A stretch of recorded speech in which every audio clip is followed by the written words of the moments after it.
खालिक के बढ़ के हक किसके ज्यादा हो सकती है? तो जो मुख्तलिफ रिवायात के अंदर हुकूकुल इबाद की तरफ तवज्जो दिलाएगी तो उसका मतलब यह है, मफहूम यह है कि अल्लाह तो करीम है, वो माफ कर देगा, बंदा तो माफ नहीं करेगा। बिलखसूस क़यामत के दिन जब फंस गया और उसकी अपनी बदआमालियां भी उसके पास हुई और किसी ने उसका हक गस्ब किया हुआ होगा तो फिर क्या होगा? अब वो तो खुद फंसा हुआ है तो वो कभी नहीं छोड़ेगा।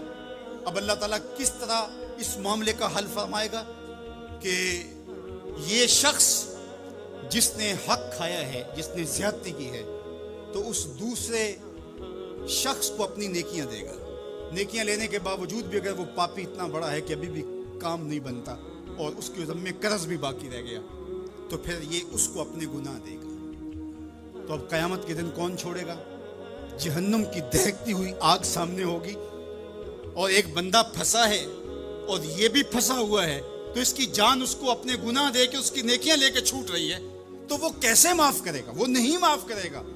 इसलिए इस माना के अंदर कहा कि हुकूकुल इबाद में कोताही ना करना, इसलिए कि उसकी माफी नहीं करेगा वो, उसके पास एक चीज हाथ लग जाएगी वो तो गनीमत समझेगा।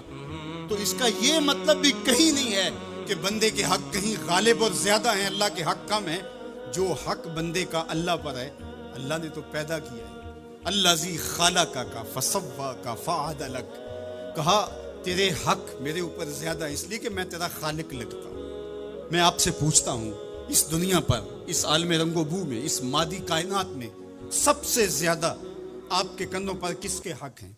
तो आप सब कहेंगे माँ के हक। हुजूर से भी पूछा गया मन अबरो, हुजूर मैं सबसे ज्यादा किसके साथ हुस्न सुलूक करूं? ये हुजूर से सवाल किया गया तो मेरे आका करीम ने फरमाया उम्मा का, अपनी माँ के साथ। तो उसने फिर दोबारा सवाल किया, फिर हुजूर ने फरमाया कि अपनी माँ के साथ। फिर कहा हुजूर मैं सबसे ज्यादा नेकी किससे करूं? मेरी नेकियों का, मेरे हुस्न सुलूक का सबसे ज्यादा हकदार कौन है? तो आका करीम ने फरमाया उम्मा का, तेरी माँ। तो फिर उसने चौथी मर्तबा कहा तो हुजूर ने फरमाया तेरा बाप। तो 3 मर्तबा हुजूर ने माँ का जिक्र किया। उलमा ने यहाँ लिखा कि वालिद औलाद की तरबियत करने के लिए मुशक्कत सहता है, कमाई करता है, ये एक मरहला है उसका। माँ 9 माह तक उसको अपने पेट में रखती है, एक मरहला ये। फिर विलादत का दूसरा मरहला, जच्चा बच्चा दोनों के लिए मौत व हयात की कशमकश है। और तीसरा मरहला उसकी तरबियत का जिसका बाप शामिल होता है। तो माँ के 3 हक बयान किए और बाप का एक हक बयान किया। मुझे बताओ वो माँ और वो बाप जो औलाद को अपनी आंखों का तारा और नूरे नजर कहती है, क्या उसके हक सारी जिंदगी भी कोई लगा रहे तो अदा कर सकता है? किसी ने कहा कि मैंने माँ को अपने कंधों पे उठा के हज करवाया और मौसम में हिद्दत और गर्मी इतनी थी कि अगर गोश्त का टुकड़ा जमीन पे पत्थर पे डाल दिया जाता तो वो भुन के कबाब बन जाता। क्या मैंने अपनी माँ का हक अदा कर दिया? कहा तेरी विलादत के वक्त जो उसने तकलीफ सही, उस तकलीफ के एक झटके का हक भी अदा नहीं हुआ। ये तेरी माँ है, क्या तू इतनी बेवफा हो गई है कि उस माँ की मर्जी अब तेरी मर्जी नहीं रही? वो बाप जिसकी हड्डियां भी दर्द कर रही हैं और वो मजदूरों वाले अड्डे पे बैठा है और जब कोई मजदूर लेने आता है तो इससे सही तरह से उठा भी नहीं जाता, फिर भी कली वाला डब्बा उठा के आगे बढ़ता है और मजदूर लेने वाले शख्स के साथ लिपट के चिमट के कहता है कि बाबू मुझे ले जाओ, 10 रुपए कम दे देना, मैंने अपनी बेटी की कॉलेज की फीस देनी है। वो बाप जिसकी हड्डियां दुख रही हैं और जाके दीवार पर कली कर रहा है, उसकी कमाई से कॉलेज में पढ़ने वाली बेटी को एक खातून एक सजे हुए दफ्तर में बिठाती है और कहते तू पिदर शाही निजाम के खिलाफ बगावत कर, तेरा जिस्म तो तेरी मर्जी होनी चाहिए, बाप होता कौन है? वो बेटी उसके मुंह पे थप्पड़ मारे, वो कली करके मेरा पेट पालता रहा और मेरी फीसें अदा करता रहा, मैं तो अपने बदन और अपनी जिंदगी की एक एक सांस भी अपने बाप के नाम कर दूं, हक फिर भी अदा नहीं हो सकता है। मेरा बाप मेरी तालीम का जामिन है, मेरी जिंदगी का जामिन है, मेरी इज्जत और आबरू का पहरेदार है। अल्लाह अकबर, मुआशरा बदल गया, हालात के तेवर तब्दील हो गए, बगावतें भर गईं, वफाओं ने दम तोड़ दिया। मगरब की तहजीब सवाए तकल्लुफ के और कुछ नहीं है और चेहरा जो रोशन न हो तो क्या हाजत गुलगुना फरोश, नई तहजीब तकल्लुफ के सिवा कुछ भी नहीं है। ये मगरबी तहजीब कि यलगार ने मर्द आवाराओ बेकारो जन कमार बाश क्या मुआशरा तख्लीक किया जा रहा है। मेरे हुजूर के गुलामों, आओ हमने दीन हुजूर से लेना है। और ये सारे चौंचले और ये सारी मगरबी वजीफा खोर तंजीमें ये दम तोड़ के रह जाएंगी। इस कायनात के अंदर और इस वतन के अंदर झंडा लहराएगा तो मोहम्मद अरबी के निजाम का ही लहराएगा। हम हुजूर के दीन को खड़ा करने के लिए और हुजूर के नज़म को गालिब करने के लिए अपनी जिंदगी के एक एक सांस को हुजूर के नाम वक्फ करेंगे। मेरी जिंदगी का मकसद तेरे दी की सरफराजी, मैं इसीलिए मुसलमान, मैं इसीलिए नमाजी। मेरी जिंदगी का एक एक लम्हा हुजूर के दीन के लिए, हुजूर के नाम के लिए।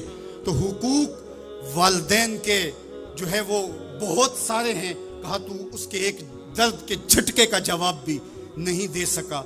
माँ औलाद से जो मोहब्बत करती है और जो माँ के हक हैं वो इतने ज्यादा हैं कि किसी पैमाने में उसको तोला ना जा सके। मैं कहा करता हूँ समंदर की पाताल तक तो कोई पहुंच गया होगा, लेकिन माँ के प्यार का किनारा आज तक किसी ने नहीं पाया। ये सड़कों के किनारों पर बड़े बड़े हैवी तराजू नस्ब कर दिए गए हैं, पूरा कंटेनर तोल लिया जाता है, लेकिन आज तक ऐसा तराजू मैंने नहीं देखा जिस पर माँ के प्यार को भी तोला जा सके। माँ जब बोलती है तो उसके लहजे में जिब्रील बोलता है। माँ जब मुस्कुराती है तो लगता है जन्नत की सारी कलियां खिल उठी हैं। अल्लाह ने माँ के सीने में वो दर्द, वो दरक, वो मोहब्बत, वो चाहत, वो प्यार का जहां आबाद कर दिया कि सैयद खुर्शीद गिलानी ने कहा था कि ऊंचे होटलों में खाना खाने में वो सरूर कहाँ जो चूल्हे पर बैठ के माँ के हाथों से पकी हुई चपातियां खाने में मिलता है।